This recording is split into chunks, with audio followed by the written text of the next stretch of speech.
আচ্ছা, আমরা revision class আমাদের শেষ, তাই না?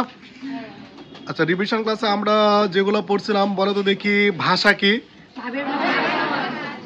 পৃথিবীতে কত হাজার ভাষা আছে? তার ভিতর সার্বিক দিক থেকে বাংলা ভাষার অবস্থান হলো সপ্তম, কিন্তু ভাষাভাষীর জনসংখ্যায় ষষ্ঠ, আর দাপ্তরিক ভাষা হিসেবে দশম। ডক্টর মোহাম্মদ শহীদুল্লাহর মতে বাংলা ভাষার জন্ম হয়েছে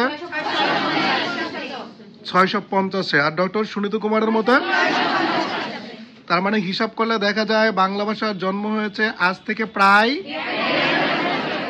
1500 বছর পূর্বে, যেখানে বর্তমান পৃথিবীতে প্রায় কত কোটি লোক বাংলায় কথা বলে?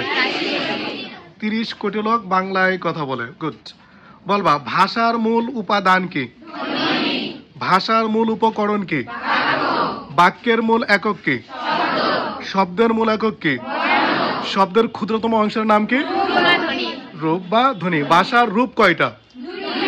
একটা লেখ্য আর একটা হলো কথ্য ভাষা হলো 2 প্রকার, একটা আঞ্চলিক আর একটা, আর লেখ্য ভাষা মূলত 2 প্রকার, একটা সাধু আর একটা কি? সাধু ভাষায় কোন শব্দগুলা বেশি ব্যবহার করা হয়? গুরু গম্ভীর তৎসম। আর চলিত ভাষায়? সাধু ভাষায় কোন 2টা পদ বিশেষ গঠন পদ্ধতি মেনে চলে?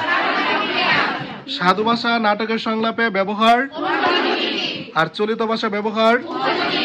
ভাষার লিপি কয় প্রকার? একটা ব্রাহ্মী লিপি আর একটা। ব্রাহ্মী লিপি কয় প্রকার? কুটিল, নাগর। বাংলা ভাষা কোথা থেকে আসছে?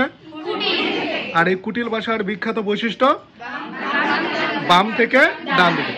পৃথিবীর সবচাইতে প্রাচীনতম ভাষা গোষ্ঠীর নাম কি? ইন্দো ইউরোপিয়ানের কয়টা শাখা ছিল? একটা শতম আর একটা কি ছিল? বাংলা ভাষা শতম থেকে না ক্যান্তম থেকে?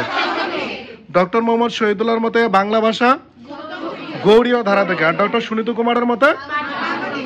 তাহলে বাংলা ভাষার ভগ্নী সম্পর্কিত ভাষা ছিল অসমিয়া বা উড়িয়া। যদি 2টাই থাকে তাহলে কি দিবা? Concept clear?